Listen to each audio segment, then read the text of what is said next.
Si queremos entender cómo funciona el político hoy, hay algo que no podemos ignorar. Son los partidos políticos. Básicamente, son las herramientas que organizan la competencia por el poder y conectan a la sociedad con el Estado. Pero ojo, los partidos no existieron siempre. En sus inicios, incluso eran vistos con desconfianza, como grupos que defendían intereses particulares en lugar del bien común. Con el tiempo, eso cambió, y terminaron convirtiéndose en actores clave de las democracias modernas. Su origen está muy ligado al desarrollo del gobierno representativo. A medida que las sociedades se fueron haciendo más grandes y complejas, ya no era posible que todos participaran directamente en la toma de decisiones. Entonces aparecen los partidos como intermediarios. Estos agrupan intereses, organizan ideas y presentan candidatos para gobernar. En cuanto a sus características, los partidos cumplen varias funciones importantes. Representan intereses sociales, organizan la competencia electoral, seleccionan y forman líderes políticos y ayudan a darle estabilidad al sistema político. A lo largo del tiempo, los partidos fueron cambiando mucho. No son igual hoy que hace 200 años. Veamos entonces cómo fueron cambiando y transformándose.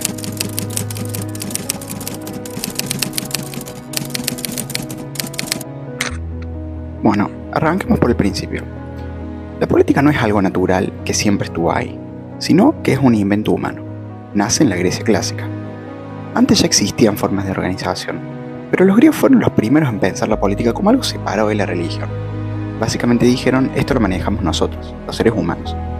Ahí aparece algo clave. Los seres humanos se dan cuenta de que son responsables de cómo gobiernan. Si las cosas salen mal, no es culpa de los dioses, es culpa de ellos. Entonces empiezan a buscar formas y reglas para organizarse mejor. Para los griegos, el ser humano es un animal político. ¿Pero qué significa esto? Significa que vivir en comunidad es parte de su naturaleza. No podemos pensar al individuo separado de la sociedad como hacemos hoy actualmente. De hecho, en esa época, el individuo como lo entendemos ahora prácticamente no existía. Lo importante era el todo, la comunidad. La sociedad era como un organismo vivo donde cada parte tenía su lugar. Además, la idea no era solo vivir, sino vivir bien, alcanzar una vida plena. La polis, la ciudad-estado, era un ideal, era como una especie de reflejo del orden del universo. Todo en armonía, cada uno cumpliendo su rol. No había una separación clara entre lo público y lo privado. En cuanto a cómo se gobernaban, Aristóteles, por ejemplo, estudió un montón de polis y vio que había distintos tipos de gobierno. Uno de los más importantes era la democracia. Para los griegos, la democracia era el gobierno del pueblo, donde todos los ciudadanos participaban de las decisiones. La idea central era que sos libre solo si te gobiernas a vos mismo. Esto implicaba que todos los ciudadanos eran iguales a la hora de decidir, sin importar su riqueza o sus capacidades. Pero no todos estaban de acuerdo con esto. Filósofos como Sócrates y Platón criticaban la democracia porque decían que no cualquiera está capacitado para gobernar. Ellos preferían la aristocracia, el gobierno de los mejores, los más sabios. Después, Aristóteles finalmente propone algo intermedio, un gobierno mixto, combinando elementos de democracia y oligarquía. Esta idea después influye mucho en Roma y en su desarrollo político.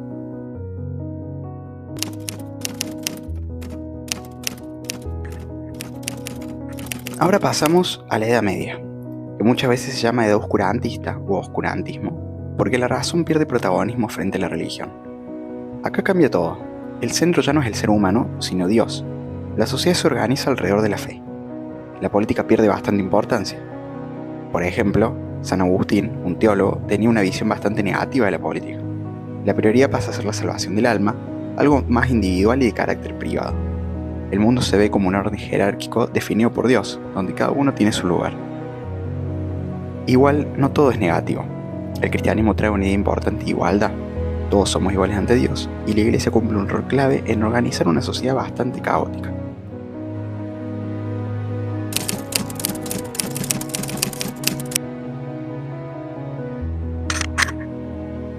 Después llega la modernidad y cambia otra vez el panorama. Acá lo más importante es la razón. El ser humano pasa a ser protagonista y empieza a entender el mundo a través de la ciencia, dejando de lado las explicaciones religiosas. Ahora la sociedad no es algo dado por Dios, sino que es algo que construyen las personas. Aparece el individuo como figura central. La sociedad pasa a ser un conjunto de individuos que se relacionan entre sí. Pero esto genera un problema importante. Si somos todos libres e iguales, ¿por qué alguien debería obedecer a otro? La respuesta moderna es que el poder debe basarse en el consentimiento. O sea, obedecemos porque aceptamos hacerlo. Algunos filósofos intentan resolver esto. Por ejemplo, Rousseau dice que el poder legítimo es aquel donde uno, al obedecer, en realidad se obedece a sí mismo, la famosa voluntad general. El problema es que esto nunca se aplicó del todo y además tiene contradicciones, como por ejemplo la idea de que hay que obligar a alguien a ser libre. y al obedecer a otro.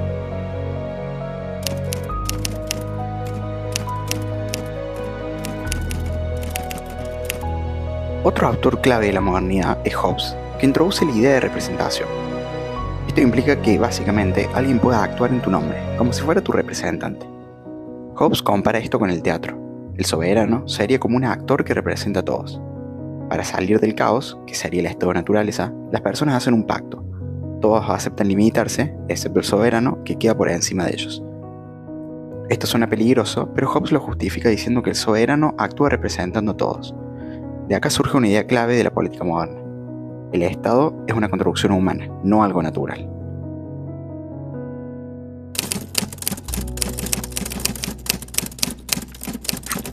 Después de Hobbes, la idea de representación se vuelve más compleja. Puede significar varias cosas: representar legalmente a alguien, como un delegado, parecerse a quienes representa, simbolizar algo más grande o responder ante quienes representa. O sea, no tiene un solo significado, es un concepto bastante flexible. Además, hay algo interesante. En la política, los representantes y los representados se construyen mutuamente. Uno no puede existir sin el otro. Con la modernidad, la comunidad desaparece y aparece la sociedad, que está más fragmentada. Pero eso no significa que sea un caos total. La sociedad se organiza en distintos grupos con intereses diferentes. Ahí aparecen los partidos políticos, que representan esos distintos sectores. Entonces la democracia moderna no es como la griega. No es un autogobierno directo, sino que es a través de la representación. Por eso se habla de democracia representativa. Elegimos a alguien para que gobierne por nosotros. Además, aparecen dos elementos clave que antes no existían: los partidos políticos y las elecciones. Y eso define cómo funciona la política hasta hoy. Bueno, ahora la pregunta sería, si en la modernidad la gente ya no gobierna directamente, ¿cómo funciona entonces la representación? Acá justamente entran dos cosas clave, dos elementos clave: los partidos políticos y las elecciones. Básicamente la política moderna gira alrededor de estos dos elementos. Un dato interesante: en la antigua Grecia, votar no era lo principal. De hecho, elegir a alguien era más bien algo aristocrático, es decir, elegir al mejor. Por lo tanto, no era un acto democrático. Pero con el tiempo las elecciones se vuelven fundamentales porque permiten que algunos gobiernen en nombre de todos. Y los partidos, bueno, para los griegos hubieran sido un desastre porque representaban intereses particulares y no el bien común. Pero en la modernidad se vuelven esenciales. Para analizar cómo se combinan partidos y elecciones se usan modelos. No son la realidad exacta, sino formas simplificadas para entenderlo mejor. Vamos a ver entonces tres grandes modelos a lo largo de la historia. Primero tenemos el modelo parlamentario. Este aparece más o menos entre los siglos XVIII y XIX. El contexto rápido de este modelo es: el Estado era chico, es decir, intervenía poco, el capitalismo empezaba a surgir y a crecer, y la sociedad se estaba modernizando. Los partidos nacen dentro del Parlamento. No eran como ahora, sino grupos bastante informales. Al principio eran reuniones medio improvisadas entre representantes con intereses similares. La representación acá era muy directa, porque votaba muy poca gente y eran bastante parecidos entre sí, de la misma clase social, por ejemplo. Además, se usaba mucho el sistema uninominal. Esto implica un candidato por zona y el que gana se lleva todo. Los políticos eran generalmente personas con dinero que hacían política por vocación, no como trabajo. En este modelo la relación entre representante y votante era bastante cercana y estrecha. Pero eso con el tiempo empieza a cambiar. Posterior a esto, las cosas vuelven a cambiar. ¿Pero qué es lo que cambia exactamente? Bueno, primero que crecen las ciudades. Aparece la clase obrera y se amplía el derecho al voto. Ahora vota mucha más gente y además muy distinta entre sí. El Estado también crece y pasa a intervenir mucho más, lo que se va a conocer como el estado de bienestar. Los partidos tienen que adaptarse a esta nueva realidad y aparecen los partidos de masas. ¿Qué los caracterizaba a estos partidos? Bueno, primero que tienen muchos afiliados. Representan grupos sociales específicos, por ejemplo, obreros, campesinos, y tienen una estructura grande, organizada y burocrática. No solo buscan votos, también buscan compromiso. La gente se afilia, milita y participa activamente. Además, crean todo un mundo a su alrededor: clubes, bibliotecas, organizaciones sociales. La idea era generar identidad y pertenencia.